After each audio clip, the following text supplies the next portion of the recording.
Hello friends. Budget से related काफी questions competitive exam में पूछे जाते हैं। चलिए आज हम देख लेते हैं कि क्या क्या पॉसिबल क्वेश्चंस हो सकते हैं आपके आने वाले एग्जाम के लिए। और ये कलेक्शन इतना जबरदस्त होने जा रहा है आपके लिए कि उम्मीद करते हैं कि इसके बाहर का क्वेश्चन आपको फेस नहीं करना पड़ेगा।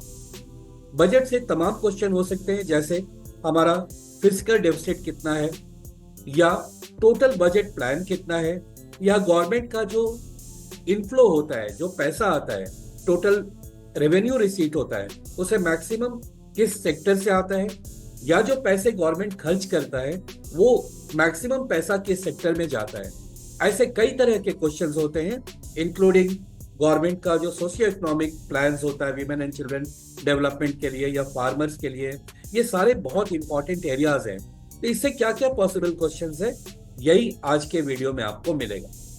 चलिए शुरू करते हैं और देखते हैं आज का पहला पॉइंट क्या है। Which tax has been abolished from the recent budget? इसमें से कौन सा टैक्स एबॉलिश कर दिया है, गवर्नमेंट ने अब हटा दिया है? और राइट आंसर है इसका C option, angel tax. Angel tax है क्या जिसको गवर्नमेंट ने हटा दिया? देखिए, कोई भी स्टार्टअप अगर उसको मान लीजिए कि 10 करोड़ की जरूरत है और जब मार्केट से वो फंड उठा रहा है तो उसको 10 की बजाय 15 करोड़ मिल गया, तो जो 5 करोड़ एक्स्ट्रा मिला गवर्नमेंट उस पर टैक्स लेती थी। जो मैंने बोला वो ये, मान लीजिए किसी कंपनी को 10 करोड़ की जरूरत है, 10 ईयर, और उसने जो मार्केट से फंड उठाया उसमें उसको 15 करोड़ मिल गए, तो ये जो 5 करोड़ एक्स्ट्रा मिला इस पे गवर्नमेंट टैक्स लेती थी, वही एंजल टैक्स कहलाता है। अब गवर्नमेंट ने इसको एबॉलिश कर दिया है, यानी जो भी स्टार्टअप होगा उसके लिए अब ज्यादा फंड रहेगा अपने बिजनेस को ग्रो करने के लिए, जो एक बहुत बढ़िया इनिशिएटिव है। नाउ फ्रेंड्स, अगला पॉइंट क्या है यहाँ पर, चलिए वो देख लेते हैं। नेक्स्ट आ रहा है फिस्कल डेफिसिट, यानी जीडीपी का, ग्रॉस डोमेस्टिक प्रोडक्ट का कितना परसेंट फिस्कल डेफिसिट का इस बजट में अनुमान किया गया है या टारगेट फिक्स किया गया है। और इसका ये राइट आंसर है B option, that is 4.9%।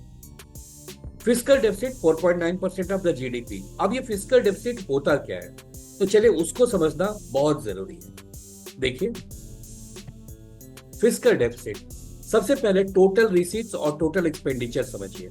Total receipts यानी गवर्नमेंट को पैसा पूरा कैसे आता है, तो एक तो तरीका है उसके पास रेवेन्यू से, यानी डिफरेंट टैक्सेस से वो पैसे के फॉर्म में आता है।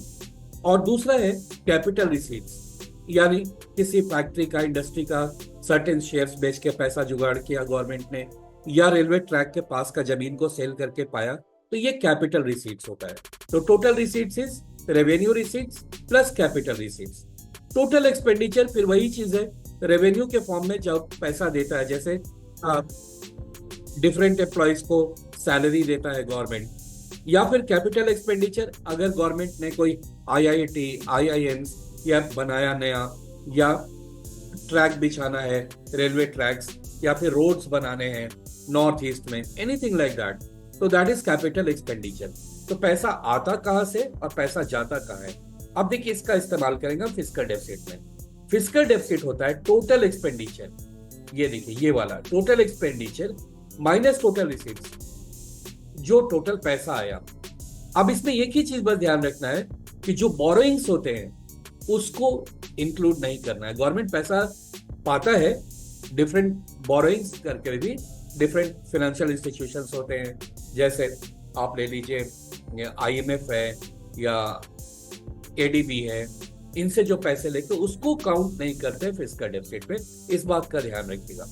तो देखिए यहाँ पर टोटल एक्सपेंडिचर मान लीजिए 1000 रुपीज का है, टोटल रिसीट्स जो है पैसा आया 900 का, तो फिस्कल डेफिसिट हो गया ₹100 का, ठीक है, except borrowing, that is equal to fiscal deficit. यहाँ पर और इलेबोरेट कर दिया मैंने।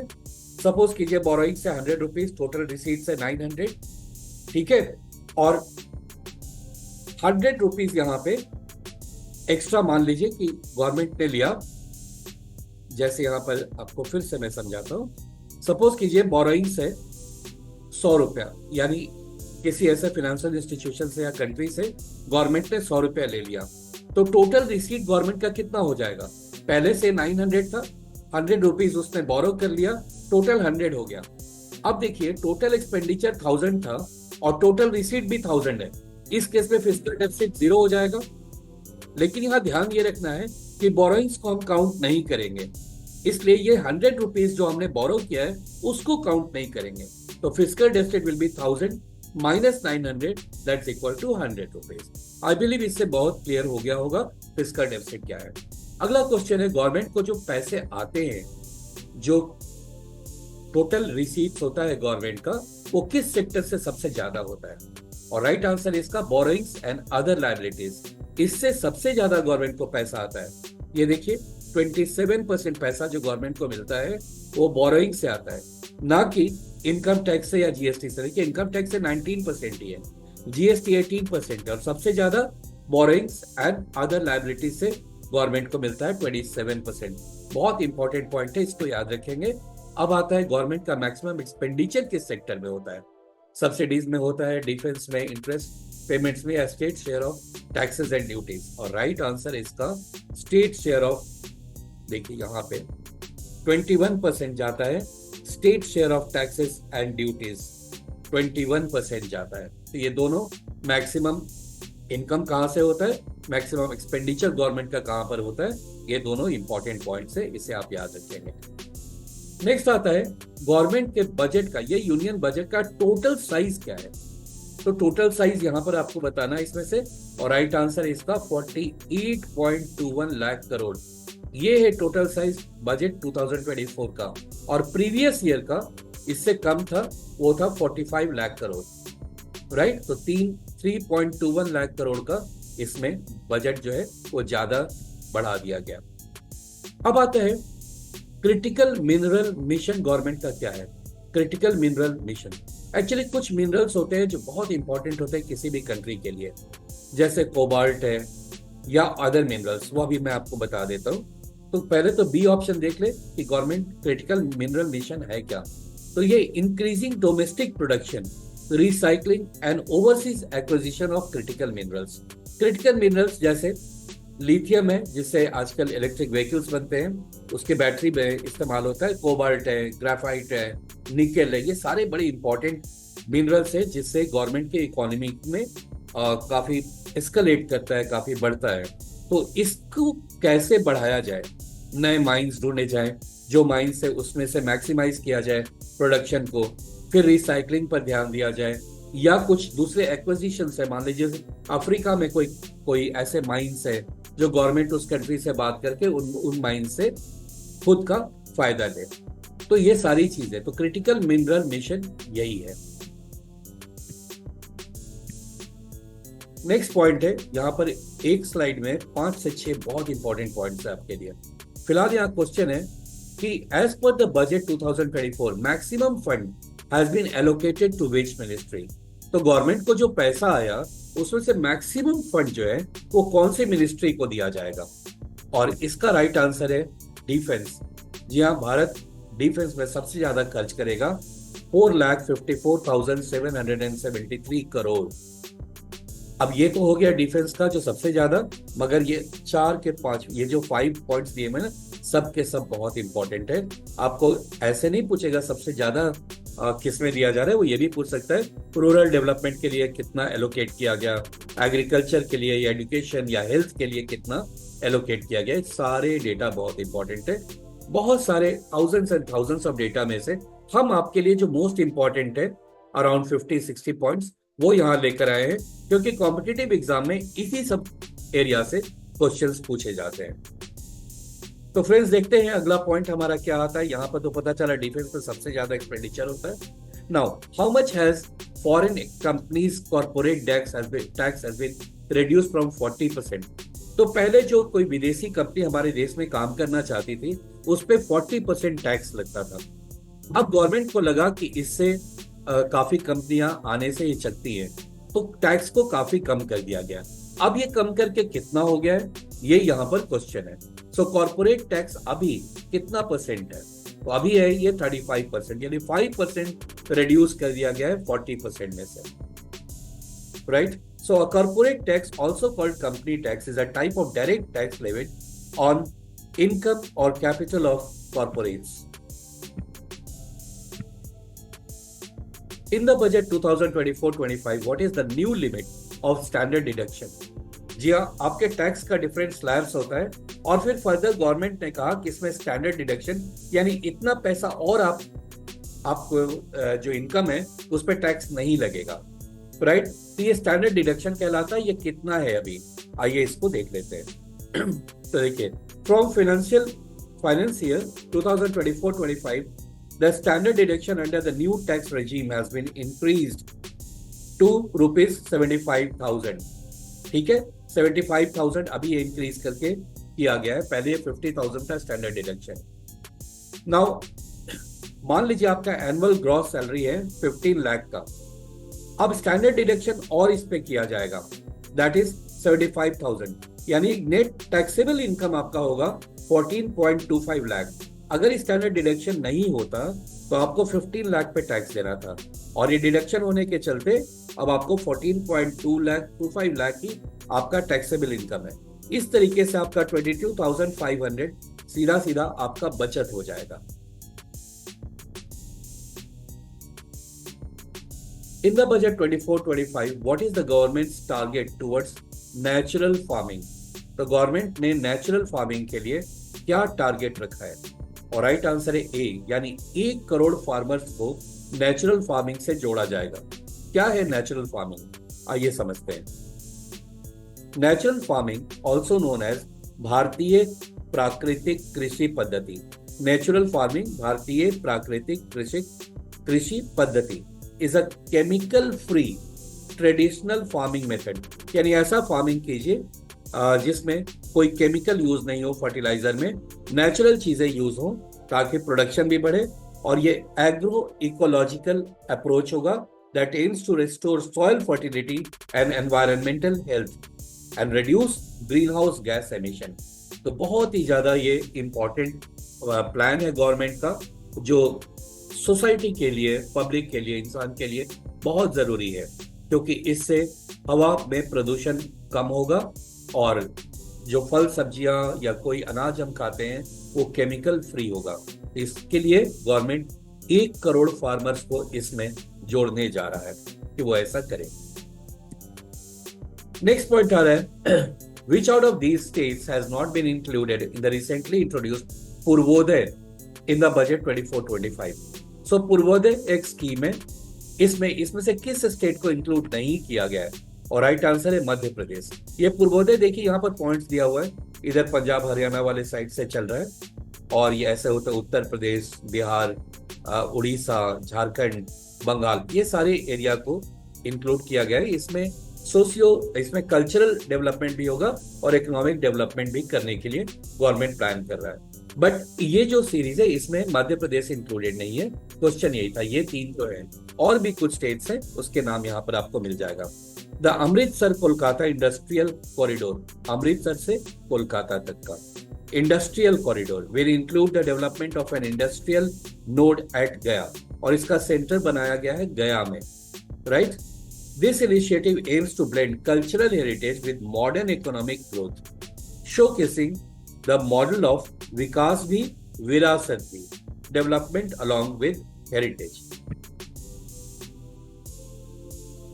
नेक्स्ट आ रहा है, how many Indian post payment bank is to be open in north eastern region? North eastern region में पोस्ट पेमेंट बैंक ओपन किया जाएगा। कितने बैंक्स वहां पर ओपन किए जाएंगे, ये यहाँ पर क्वेश्चन है, और राइट आंसर है इसका 100 बैंक्स। 100 बैंक्स यहाँ पर ओपन किए जाएंगे नॉर्थ ईस्टर्न रीजन में। अगला पॉइंट आ रहा है, in the union budget 24-25 what is the allocation for agriculture sector? इसलिए मैंने कहा था जब डिफेंस आप पढ़ रहे थे तो ये 5 के 5 याद कर लीजिए। अगर आपने याद कर लिया होगा इस क्वेश्चन का आंसर ऐसे भी आप कर पाते हैं, वैसे पे यहाँ पर ग्राफ भी दिया हुआ है। तो राइट आंसर है D option, that is 1.51 lakh crore rupees. Next आ रहा है, in the union budget 24-25 what is the loan limit of tarun category in the prime minister mudra योजना? तो गवर्नमेंट का एक मुद्रा योजना है, इसमें 3 मेन कैटेगरीज है और एक और इंक्लूड किया गया है तरुण प्लस। तो ये 3 कैटेगरीज में पूछा गया है कि तरुण कैटेगरी के लिए प्राइम मिनिस्टर मुद्रा योजना कितने लाख तक का लोन आपको दे सकता है? और इसका राइट आंसर है बी ऑप्शन, 20 लाख तक का। जी हाँ, तरुण को मिलेगा 20 लाख तक का लोन मिलेगा। 5 लाख से 10 लाख नहीं, 5 लाख से 20 लाख, क्योंकि स्पेशल कैटेगरी भी यहाँ पर आ जा रहा है तरुण प्लस का। यानी पहले से जिन लोगों ने लोन लिया था, अगर उन्होंने पूरा चुका दिया है तो उन लोग को ज्यादा मिलेगा, इसीलिए ये टारगेट है 20 लाख का यहाँ पर तरुण का। शिशु के लिए 50,000, किशोर के लिए 50,000 1 से 5 लाख का, और ये 5 लाख 1 से लेकर 20 लाख तक का है। नेक्स्ट पॉइंट है, in the budget 24-25 which 2 temple corridors to be develop. कौन से 2 टेम्पल कॉरिडोर को डेवलप किया जाएगा? तो ये डेवलप किया जाएगा बोध गया में विष्णुपद टेम्पल कॉरिडोर एंड बोध महाबोधि टेम्पल कॉरिडोर। यानी कि बुद्धिस्ट लोगों के लिए, बुद्धिज्म को मानने वाले लोगों के लिए एक बहुत ही सुंदर सा बढ़िया कॉरिडोर डेवलप किया जा रहा है, Vishnupad temple corridor and Mahabodhi temple corridor. Next आ रहा है, who broke the record of Morarji Desai 6 consecutive presentation of union budget. तो मोरारजी देसाई का पहले एक रिकॉर्ड था कि उन्होंने 6 बार लगातार यूनियन बजट पेश किया था। उस रिकॉर्ड को किसने तोड़ा? तो ये तोड़ा है निर्मला सीतारमण जी ने, जिन्होंने 7th टाइम इस बार 2024 में एनुअल बजट पेश किया या एनुअल फाइनेंशियल स्टेटमेंट को पेश किया।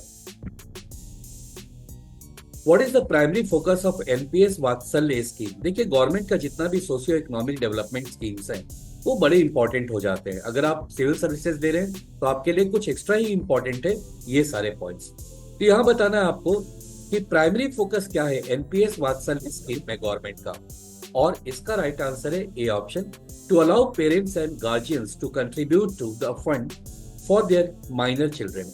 यानी माइनर चिल्ड्रन के लिए एक फंड आप जमा करेंगे और डिफरेंट बैंक्स में गवर्नमेंट ने एलोकेट कर दिया है कहाँ जमा करना है, और जब बच्चा 18 ईयर्स के एज में आएगा तब उसे इकट्ठा इतना पैसा मिल जाएगा और काफी ज्यादा पैसा मिलेगा, और साथ में एक तरह का ये पेंशन योजना भी होगा। अगर बच्चे के आगे के विकास के लिए या आगे जब 60 साल उसकी उम्र हो जाए, जब वो काम नहीं कर पाए, तो उसको बैठे बैठे काफी पैसे उसको मिले, ये योजना वही है एनपीएस वात्सल्य योजना। वात्सल्य मतलब बच्चा, तो उससे भी आपको अंदाजा मिल रहा होगा इस फंड के बारे में। अब यहाँ आ रहा है, what is the present income tax rate on 10 to 12 lakh rupees slab. So जिसका भी इनकम 10 से 12 लाख रुपए है वो किस टैक्स स्लैब में आएगा, ये क्वेश्चन है, और राइट आंसर है डी, दैट इज 15%। सो नए स्कीम में क्या है, 12 लाख to 15 लाख। देखिए ये 10 to 12 लाख, तो 10 to 12 लाख 15%। वैसे आपको सारा याद रखना चाहिए ग्रीन बॉक्स में जितना भी है, यानी 3 लाख तक कोई भी टैक्स नहीं देना है, 3 से 7 लाख के लिए 5%, 7 से 10 के लिए 10%, 10 से 12 15%, 12 से 15 लाख के लिए 20%, और उससे ऊपर वालों के लिए ये 15 लाख से ऊपर वालों के लिए 30% टैक्स देना पड़ेगा उनके अपने इनकम टैक्स का।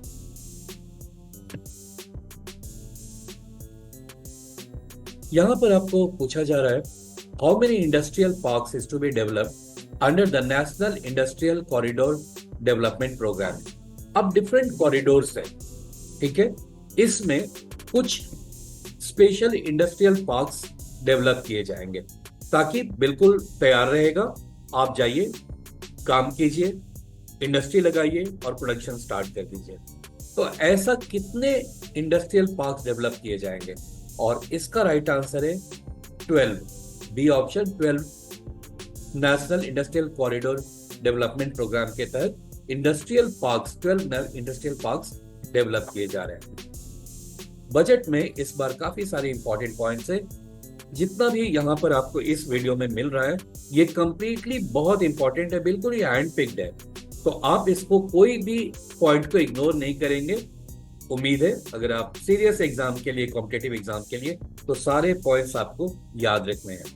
अब यहाँ पूछ रहा है, प्रधानमंत्री आवास योजना के तहत कितना पैसा एलोकेट किया गया है। प्रधानमंत्री आवास योजना, अब ये आवास योजना ये ग्रामीण भी होता है, शहरी भी होता है, तो इसके लिए इस बार कितना पैसा एलोकेट किया गया, और राइट आंसर है इसका डी ऑप्शन, 1 लाख करोड़ रुपए का आवंटन किया गया है प्रधानमंत्री आवास योजना के तहत।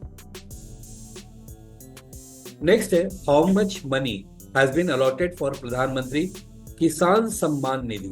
सो किसान सम्मान निधि के लिए गवर्नमेंट ने कितना पैसा एलोकेट किया है, और ये किया है 60,000 करोड़। 60,000 करोड़, राइट। नेक्स्ट आ रहा है, which four class is in focus in this years budget. इस बजट में कौन से क्लास को इसमें फोकस किया गया है, और इसका राइट आंसर है बी ऑप्शन।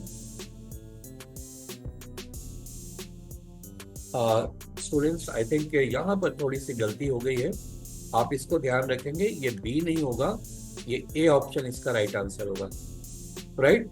यानी फार्मर्स, पुअर, गरीब, विमेन और यूथ को फोकस करके ये बजट बनाया गया है।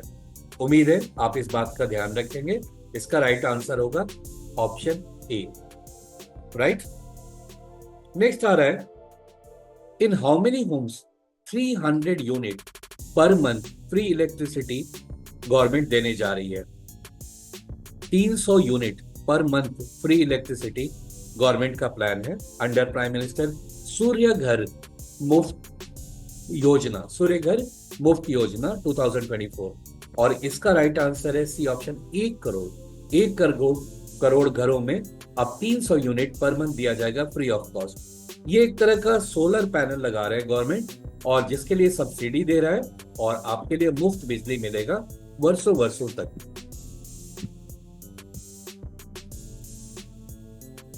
Who has presented the union budget for the record number of times? सबसे ज्यादा बार यूनियन बजट किसने पेश किया है, और इसका राइट आंसर है सबसे ज्यादा, कंसेक्यूटिव नहीं, सबसे ज्यादा बार, और सबसे ज्यादा बार पेश किया है मोरारजी देसाई ने। ये हमारे प्राइम मिनिस्टर भी थे, फाइनेंस मिनिस्टर भी रहे, 10 बार इन्होंने पेश किया है, right. So Morarji Desai has presented the union budget for 10 times. Next point आ गया friends, when was India's first paperless budget presented. तो पहली बार पेपरलेस बजट दिया गया जिससे गवर्नमेंट को काफी रेवेन्यू बचा है। तो ये कब किया गया, ये आपको इन 4 साल में से बताना है कब ये शुरुआत हुई, और राइट आंसर इसका ए यानी 2021 में। फ्रेंड्स, ये लास्ट पॉइंट था आज का, और इसके बाद आज हम आपसे एक क्वेश्चन पूछने जा रहे हैं जो हमारे कमेंट बॉक्स में आप डालेंगे, और क्वेश्चन बहुत ही शानदार है। इसको भी आप पढ़ लेंगे कि वहां पर क्यों हुआ। ये किया गया था under to promote the government digital India program, उसके तहत में ये पेपरलेस बजट पेश किया गया, और कोविड भी उस टाइम में था 2021 में, और ये बही खाता स्टाइल पाउच में लेकर के हमारी फाइनेंस मिनिस्टर आ रही है। पहले ब्रीफ केस में आता था, अब ये छोटे से पाउच के अंदर में उनका टैब रहता है जिससे उन्होंने पेश किया। पहली बार हुआ ये 2021 में। लेकिन आपका आज का क्वेश्चन है, पेपरलेस बजट पास करने वाला पहला राज्य कौन था। भारत में 2021 के काफी पहले, यानी इनफैक्ट 2015 में एक स्टेट ने पेपरलेस बजट पास किया था, और जिससे उसको 15 करोड़ का बचत हुआ था, सेव किया था। तो इन 4 में से कौन से स्टेट ने किया था, यह आपका क्वेश्चन कमेंट बॉक्स में जरूर डालें। मैं आपको हार्ट दूंगा ताकि बाकी लोग समझ पाए इसका राइट आंसर क्या है।